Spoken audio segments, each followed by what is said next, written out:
अहो साहेब, सध्या मला 5च गोळ्यांची आवश्यकता आहे ना. तुमच्या फायद्यासाठी अख्खी स्ट्रीप का माझ्या गळ्यात बांधताय? असा वाद आपण नेहमी मेडिकल्सवर ऐकत असतो. डॉक्टरांनी जर का तुम्हाला फक्त 3 गोळ्या सांगितल्या समजा, पण मेडिकलवाल्याने असं म्हटलं की पूर्ण स्ट्रीपच घ्यावी लागेल. आता प्रश्न असा असतो की ग्राहक म्हणून तुम्ही फक्त 3 गोळ्या मागू शकता का, की पूर्ण स्ट्रीपच घेणं आता ही तुमची मजबुरी झालीये? नमस्कार मित्रांनो, मी विशाल विठ्ठल आणि तुम्ही पाहत आहात सॉर्ट आउट. हा अनुभव तुमच्यापैकी अनेकांचा असेलच. डॉक्टरांकडे आपण जातो, तिथे गेल्यानंतर त्यांनी एखादं औषध आपल्याला लिहून दिलं. प्रिस्क्रिप्शन घेऊन आपण मेडिकलवाल्याकडे गेलो आणि त्याला म्हटलं, मला ना फक्त 5 गोळ्या द्या. पण समोरून उत्तर येतं, नाही जमणार, पूर्ण स्ट्रीपच घ्यावी लागेल.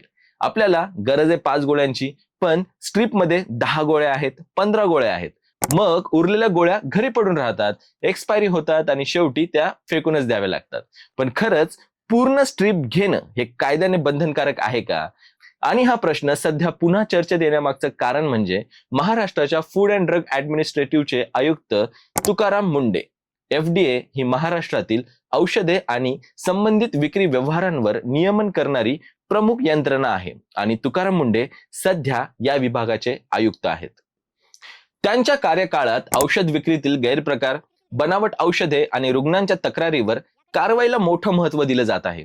पण सोशल मीडियावर फिरणारी एक गोष्ट म्हणजे ती अशी आहे की आता ग्राहकाला एकच टॅबलेट हवी असेल ना, तर ती वेगळी घेता येऊ शकते. इथेच थोडं थांबणं गरजेचं आहे बरं का.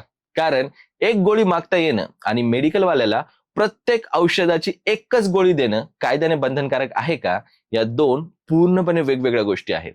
मित्रांनो, आता आपण सर्वात आधी समजून घेऊयात की ही औषधं स्ट्रीपमध्येच का बरं येतात. फार्मास्युटिकल कंपनीज औषधं ठराविक पॅकेजिंग मध्ये तयार करत असतात. त्या पॅकेजिंगवर त्या औषधाचं नाव, strength, batch number, expiry date, मॅन्युफॅक्चररची माहिती आणि इतर आवश्यक माहिती असते. त्यामुळे फार्मसीमध्ये जर का एखादी स्ट्रीप तोडून इंडिव्हिज्युअल टॅबलेट देण्याचा प्रश्न आला ना, तर फक्त एकच गोळी कापलीये एवढाच विषय नसतो. त्या औषधाची ओळख, माहिती आणि डिस्पेन्सिंगची जबाबदारी देखील महत्वाची असते. मग ग्राहक म्हणून आपण काय करू शकतो? सर्वात आधी प्रश्न विचारू शकतो. डॉक्टरांनी जर का 10 दिवसांचं औषध लिहून दिले तुम्हाला आणि आपल्याला 10 टॅबलेट हव्या नसतील आणि आपण फक्त 5 टॅबलेटची मागणी केली, तर आपण फार्मासिस्टला नक्कीच विचारू शकतो, मला डॉक्टरांनी प्रिस्क्राईब केलेली क्वांटिटी मिळेल का, किंवा मला सध्या 5च गोळ्या पाहिजेत त्या मिळतील का? पण इथेच फार्मासिस्टने पूर्ण स्ट्रीप घ्यावी लागेल असं जर सांगितलं ना, तर त्यामागचं कारण समजून घेणं महत्वाचं आहे. कारण प्रत्येक औषधासाठी नियम एकसारखे नसतात. काही औषधं प्रिस्क्रिप्शनवर विकावी लागतात आणि काही औषधांच्या विक्रीवर अतिरिक्त नियम लागू होतात. विशेष करून ना, स्केड्यूल H, H1 आणि X सारख्या प्रिस्क्रिप्शन कॅटेगरीजमध्ये येणाऱ्या औषधांसाठी फार्मासिस्टला ठराविक नियमांचं पालन करावं लागतं. त्यामुळे ग्राहकाने एक गोळी मागितली म्हणजे फार्मसीने ती कोणत्याही परिस्थितीत त्याला द्यायलाच हवी असं काही सरसकट म्हणता येणार नाही. औषध कोणतं आहे, ते कोणत्या कॅटेगरीमध्ये येतं, त्याची पॅकेजिंग कशी झालेली आहे आणि त्याच्या डिस्पेन्सिंगवर कोणते नियम लागू आहेत यावर देखील परिस्थिती अवलंबून असते.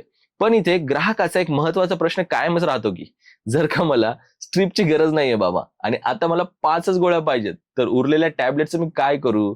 आपण त्याचे पैसे देतोय ना, त्या औषधाची मला गरजही नाहीये आणि अनेकदा त्या एक्सपायर देखील होतातच ना, असं ते नेहमीच म्हणत असतात. त्यामुळे प्रिस्क्राईब क्वांटिटी, योग्य डिस्पेन्सिंग आणि औषधाची सुरक्षित हाताळणी याबद्दल ग्राहकांनी माहिती असणं देखील गरजेचंच आहे. आता तुकाराम मुंडे यांच्या FDA चा संदर्भ इथे का महत्वाचा आहे? कारण FDA सध्या औषध विक्रीशी संबंधित अनेक तक्रारी आणि गैरप्रकारांवर लक्ष देत आहे. आता उदाहरण द्यायचं म्हणजे रुग्णांना जर का विशिष्ट हॉस्पिटलच्या किंवा ॲफिलिएटेड फार्मसीमधूनच औषधे घेण्यास भाग पाडण्याच्या प्रकारावर FDAने कारवाईचा इशारा दिला आहे. तुकाराम मुंडे यांनी अशा एक्सक्लुझिव्ह प्रिस्क्रिप्शन आणि हॉस्पिटल फार्मसी प्रॅक्टिसवर FDAचं लक्ष आहे असं सांगण्यात आलेलं आहे. म्हणजेच शेवटी काय, तर औषधी खरेदी करताना रुग्णाला योग्य माहिती आणि पर्याय मिळतात का, हा मुद्दा आता अधिक गंभीरतेने पाहिला जात आहे. आता आणखीन एक महत्वाचा बदल म्हणजे FDAने नागरिकांच्या तक्रारींसाठी AI इनेबल ग्रीव्हियन्स प्लॅटफॉर्म सुरू केले आहे. बनावट किंवा कमी दर्जाची औषधे आणि अन्नाशी संबंधित तक्रारी नोंदवण्यासाठी नागरिकांना अधिक सोपा मार्ग देण्याचा हा प्रयत्न आहे. त्यामुळे एखाद्या फार्मसीमध्ये तुम्हाला चुकीची माहिती दिली जात असेल, औषधे विक्रीबाबत नियमांचे उल्लंघन होत असेल आणि गंभीर गैरप्रकार जर जाणवत असेल ना, तर आपण काय करू शकतो हा प्रश्न आता पूर्वीपेक्षा अधिक महत्वाचा ठरतो. पण याचाच अर्थ इथे अजिबात नाही बरं का, की आजपासून महाराष्ट्रात प्रत्येक औषधाची एकच गोळी मिळणार आहे आणि पूर्ण स्ट्रीप घेण्याची सक्ती आता संपली आहे. असा नवीन काहीतरी सार्वत्रिक नियम लागू झालाय. अशा प्रकारचा ब्लँकेट दावा करण्यासाठी स्पष्ट सरकारी आदेश किंवा अधिसूचना आवश्यक आहे. त्यामुळे व्हॉट्सअप किंवा इंस्टाग्रामवर एखादा मेसेज पाहून तो लगेच फॉरवर्ड करण्यापेक्षा त्यामागचा अधिकृत नियम तपासणं देखील महत्वाचं आहे.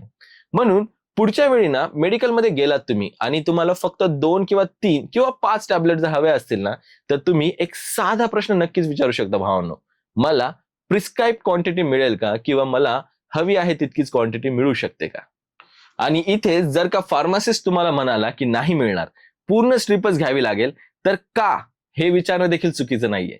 पण त्याच वेळी प्रिस्क्राईब मेडिसिन असल्यास डॉक्टरांनी सांगितलेल्या डोस आणि फार्मासिस्टने सांगितलेले कायदे नियम पाळणं देखील तितकंच महत्वाचं आहे. स्वतःहून टॅबलेट्स कमी जास्त करणं किंवा प्रिस्क्रिप्शन मध्ये बदल करणं हा त्यावर उपाय नक्कीच नाहीये.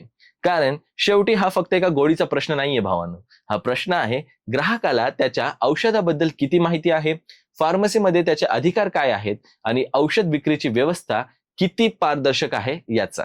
आपल्याला गरज नसलेल्या औषधांसाठी पैसे वाचवणं महत्वाचं आहेच, पण त्याहूनही महत्वाचं म्हणजे योग्य औषध, योग्य क्वांटिटी आणि योग्य पद्धतीने ते औषध मिळणं. आता तुमच्यासाठी एक प्रश्न विचारतो, तुमच्यासोबत कधी असा प्रकार झाला आहे का?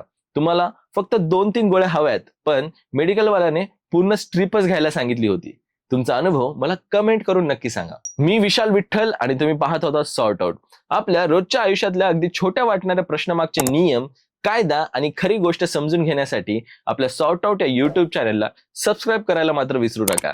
कारण प्रश्न जरी छोटा असला ना, तरी त्यामागची गोष्ट फार मोठी असू शकते. त्यामुळे मेडिकलवाल्याशी वाद घालू नका. भेटूया पुढच्या व्हिडिओमध्ये. धन्यवाद.